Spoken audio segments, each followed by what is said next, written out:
જય દ્વારકાધીશ મિત્રો। 65 વર્ષની મહિલા પ્રસ્તુતિ કક્ષમાં પહોંચી ડૉક્ટર સસ્તબંધ થઈ ગયા। આ બાળક નથી અને 9 મહિનાનો ચમત્કાર એક ષડયંત્રમાં બદલાઈ ગયો। 65 વર્ષની શારદા જ્યારે પ્રસ્તુતિ કક્ષમાં પેટ પકડીને મલકાઈ રહી હતી ત્યારે યુવાન ડૉક્ટર નીલના ચહેરાનો રંગ એવી રીતે ઉડી ગયો જાણે તેણે કોઈ જીવિત શરીરમાં મોતનો પડછાયો જોઈ લીધો હોય। શારદાએ પીડા વચ્ચે પણ હોઠ ભીંસીને કહ્યું, ડૉક્ટર સાહેબ, લાગે છે સમય આવી ગયો છે। તેના કપાળ પર પરસેવો હતો, વાળ વિખરેલા હતા, પણ આંખોમાં એ જ ચમક હતી જે છેલ્લા 9 મહિનાથી તેની અંદર પ્રજ્વલિત હતી। તે ચમક કોઈ સાધારણ આશાની નહોતી, તે એવી સ્ત્રીની આશા હતી જેને આખું જીવન વાંજણી કહીને બોલાવવામાં આવી હતી, જેની સામે ઘેર ઘેર બાળકોની કિલકારીઓ ગૂંજી, પણ તેનો ખોળો હંમેશા ખાલી રહ્યો। 42 વર્ષ પહેલાં મોહન સાથે લગ્ન થયા હતા। પૂજા પાઠ, વ્રત, દવાઓ, મોટા શહેરોના ડૉક્ટર, નાના ગામડાઓના વેદ, મંદિરોના પગથિયા, દરગાહોની ચાદરો, કંઈ પણ તેની કિસ્મત બદલી શક્યું નહોતું। પછી 9 મહિના પહેલાં જ્યારે તેની ઉંમર 65 વર્ષની થઈ ગઈ હતી અને લોકો તેને નાની દાદી કહીને બોલાવતા હતા, તેની સવારની ઉલટીઓ અને ચક્કરને પહેલાં કોઈએ ગંભીરતાથી ન લીધા, પરંતુ રિપોર્ટમાં 2 ઘાટી રેખાઓ આવી, પછી બીજી તપાસ પૂછી, ત્રીજી બાધામાં એ જ પરિણામ। પ્રાઇવેટ ક્લિનિકના ડૉક્ટર પસીને મલકાઈને કહ્યું હતું, મોડે મોડે પણ ભગવાને તમારી સાંભળી લીધી। એ દિવસે શારદા મંદિરના પગથિયા પર બેસીને રડી હતી। મોહન, જે 69 વર્ષની ઉંમરે નબળા ઘૂંટણ અને ધ્રુજતા હાથો સાથે તેની પાસે ઊભો હતો, તે બાળકની જેમ હાસ્યો પણ હતો અને રડ્યો પણ હતો, પરંતુ ઘરના બાકીના લોકો આવા નહોતા। દિયરના દીકરા વિક્રમની આંખોમાં આશ્ચર્ય કરતાં વધુ ગણતરી દેખાઈ રહી હતી। તેની પત્ની પૂજાએ પહેલાં તો પડોશમાં ધીમેકથી કહ્યું કે આ ઉંમર ચમત્કારની નહીં, શરમની હોય છે। પછી અચાનક એ જ પૂજા શારદા પાસે રહેવા લાગી, દવાઓના ડબ્બા સાચવવા લાગી, રિપોર્ટની ફાઇલો રાખવા લાગી, બહારવાળાઓને દૂર રાખવા લાગી। વિક્રમ રોજ ફળ, દૂધ, બદામ લઈને આવવા લાગ્યો, જે લોકો વર્ષો સુધી તેના સૂના ખોળા પર મેણાં મારતા રહ્યા હતા, એ જ લોકો હવે તેના પેટ પર હાથ રાખીને મલકાઈ રહ્યા હતા। શારદાએ આને મોઢેથી મળેલી મમતા સમજી। તેને ક્યાં ખબર હતી કે અમુક શ્રીમંત સહારો નહીં, ઝાડ હોય છે। મહિનાઓ પસાર થતા ગયા, તેનું પેટ ઉપસવા લાગ્યું, ચાલવું મુશ્કેલ થતું ગયું। રાતોમાં તેને અંદર હિલચાલ અનુભવતી અને તે પોતાની હથેળી પેટ પર રાખીને બાળક સાથે વાતો કરતી, ક્યારેક હાલણું, ક્યારેક ફરિયાદ, ક્યારેક સપનું। તેણે નાના નાના ઊનના મોજા ગૂંથ્યા, મોહનને વરંડાનો જૂનો હિંચકો ઠીક કરાવ્યો અને પહેલીવાર એ ઘરમાં આવનાર બાળકનું નામ વિચારીને બંનેએ ઝઘડો પણ કર્યો, પરંતુ પ્રસ્તુતિ કક્ષમાં ડૉક્ટર નીલની આંખો એ ખુશીને વાંચી રહી નહોતી, તે કંઈક બીજું જ જોઈ રહ્યો હતો. તેણે શારદાની ફરી તપાસ કરી, પછી નર્સને ઈશારો કર્યો, પછી બીજા ડૉક્ટરોને બોલાવ્યા. બંનેએ ધીમા અવાજે કંઈક કહ્યું. શારદાનો ચહેરો ફીકો પડી ગયો. શું થયું? તેનો અવાજ ધ્રુજ્યો. નીલે સીધો જવાબ ન આપ્યો. તેણે બસ પૂછ્યું, તમારી પ્રેગ્નન્સી કોણે કન્ફર્મ કરી હતી? શારદાએ તરત કહ્યું, ડૉક્ટર ભસીને 9 મહિના પહેલાં. હું બાળકની હિલચાલ પણ અનુભવું છું. રોજ રૂમમાં થોડીવાર એવો સન્નાટો છવાઈ ગયો, જેમાં મશીનોનો અવાજ પણ કઠોર લાગવા માંડ્યો. પછી નીલે ખૂબ જ ગંભીર અવાજે કહ્યું, હમણાં જ તરત પેટની સોનોગ્રાફી ચિત્ર કરાવવી પડશે. થોડી જ મિનિટો પછી ઝાંખા પ્રકાશમાં પડદો ખેંચી લેવામાં આવ્યો. મશીન ચાલુ થયું. નીલે મશીન પેટ પર મૂક્યું. એક વાર, પછી બીજી વાર, પછી ત્રીજી વાર. તેના કપાળ પર કરચલીઓ ઘેરી થતી ગઈ અને બીજી જ પળે તેણે દરવાજા તરફ જોઈને કહ્યું, આમના જૂના રિપોર્ટ અને ફાઇલો હમણાં જ અહીં મગાવો. અત્યારે જ સોનોગ્રાફીમાં જે દેખાય તેણે શારદાના શ્વાસ રોકી લીધા, પરંતુ શબ્દો ડૉક્ટર નીલના હોઠમાંથી નીકળ્યા. માફ કરજો, તમારા પેટમાં બાળક નથી. શારદાએ પહેલાં તેની સામે એકી ટસે જોયું, પછી હસવાનો પ્રયાસ કર્યો, પછી તેની હથેળી પેટ પર જકડાઈ ગઈ.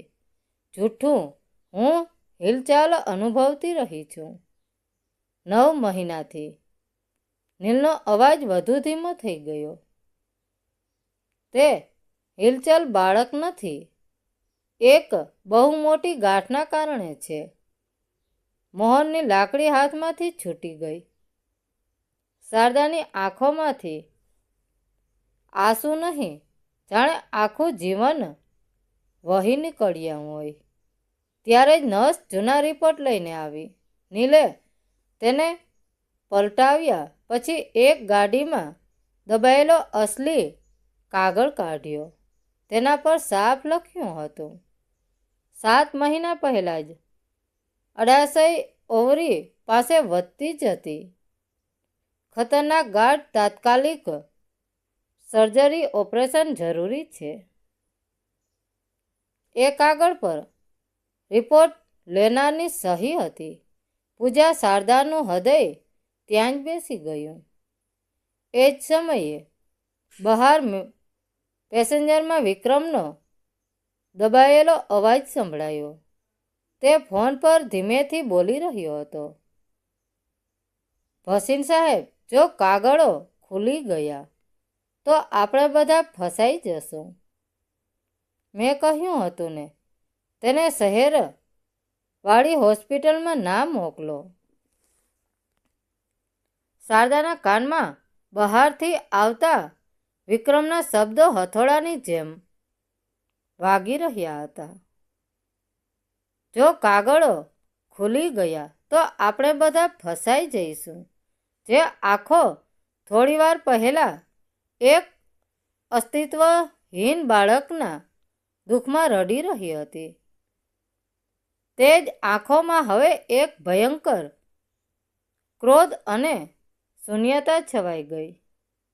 તેણે પોતાના પેટ પરથી હાથ હટાવી લીધો.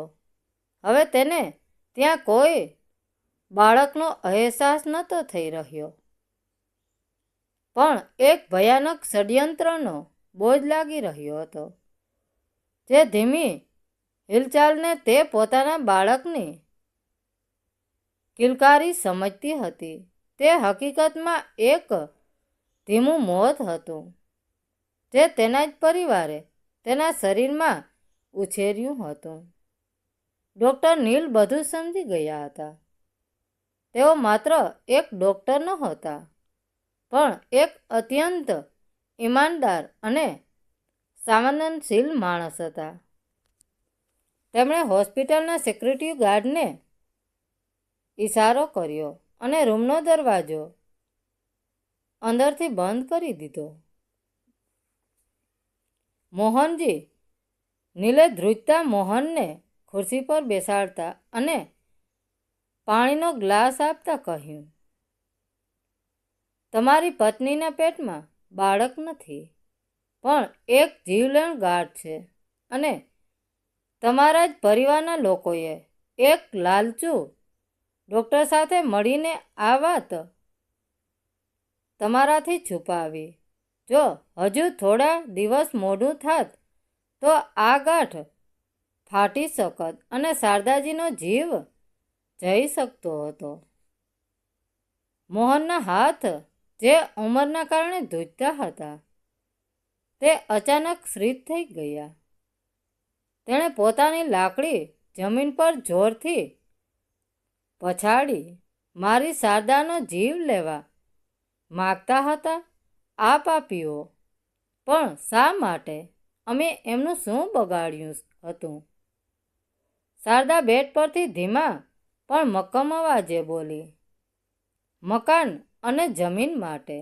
મોહન, આપણી પાછળ કોઈ વારસદાર નથી. જો હું આ ગાંઠથી મરી ગઈ હોત તો પછી તારો પણ શું ભરોસો? બધી મિલકત વિક્રમની થઈ જાત. એટલે જ પૂજા મારી આટલી સેવા કરતી હતી. મને ઘરની બહાર નહોતી જવા દેતી, જેથી હું બીજા કોઈ ડૉક્ટરો પાસે ન જઈ શકું. બહાર ઊભેલો વિક્રમ હવે અધીરો થઈ રહ્યો હતો. તેણે દરવાજો ખખડાવ્યો. કાકી, બધું બરાબર છે ને? ડૉક્ટર સાહેબ, દરવાજો કેમ બંધ છે? દરવાજો ખોલ્યો, પણ સામે શારદા કે મોહન નહોતા. ડૉક્ટર નીલ અને હોસ્પિટલની સિક્યુરિટી સાથે બે પોલીસ કોન્સ્ટેબલો ઊભા હતા. નીલે પહેલેથી જ પોલીસ ઇન્સ્પેક્ટરને ફોન કરીને પરિસ્થિતિ જણાવી લીધી હતી. વિક્રમ મોહન પાછળથી આગળ આવ્યો. તેની આંખોમાં રડવાનું નહીં, પણ એક પિતા સમાન વ્યક્તિ સાથે થયેલા વિશ્વાસઘાતનો ગુસ્સો હતો. તે મારી પત્નીને મારવાનું કાવતરું ઘડ્યું. જે ખોળામાં તું રમીને મોટો થયો, એ જ ખોળામાં તે મોત મૂકી દીધું. તને તો ભગવાન પણ માફ નહીં કરે. પોલીસે વિક્રમ અને ત્યાં ઊભેલી પૂજાની અટકાઈ કરી. પૂજા રડવા લાગી અને મોહનના પગે પડીને માફી માંગવા લાગી. પણ હવે ઘણું મોડું થઈ ગયું હતું. વિક્રમના ફોન રેકોર્ડિંગ્સ અને પૂજાની સહીવાળા 7 મહિના જૂના અસલી રિપોર્ટ પૂરતા પુરાવા હતા. બીજી તરફ પૈસાની લાલચમાં એક સ્ત્રીના જીવ સાથે રમનાર ડૉક્ટર ભસીનના ક્લિનિક પર પણ પોલીસની ગાડી પહોંચી ચૂકી હતી. બીજા દિવસે શારદાને તરત જ ઓપરેશન થિયેટરમાં લઈ જવામાં આવી. ડૉક્ટર નીલની ટીમે 4 કલાકની ભારે જ મહેનત બાદ સફળતાપૂર્વક તે વિશાળ ગાંઠ બહાર કાઢી. જ્યારે શારદા ભાનમાં આવી ત્યારે રૂમમાં શાંતિ હતી. મોહન તેનો હાથ પકડીને બાજુમાં જ બેઠો હતો. આપણું બાળક તો ન આવ્યું. શારદા મોહનની આંખોમાં આંસુ હતા. પણ ભગવાને મને મારી શારદા પાછી આપી દીધી. મારા માટે એ જ મારો સૌથી મોટો ચમત્કાર છે. શારદાએ હળવું શ્રીમત કર્યું. તેના આંસુઓ વહી રહ્યા હતા, પણ તેમાં કોઈ પસ્તાવો નહોતો. તેનો ખોળો ભલે ખાલી હતો, પણ હવે તેનું હૃદય કોઈ ભ્રમ કે જૂઠા સંબંધોના બોજથી મુક્ત હતું.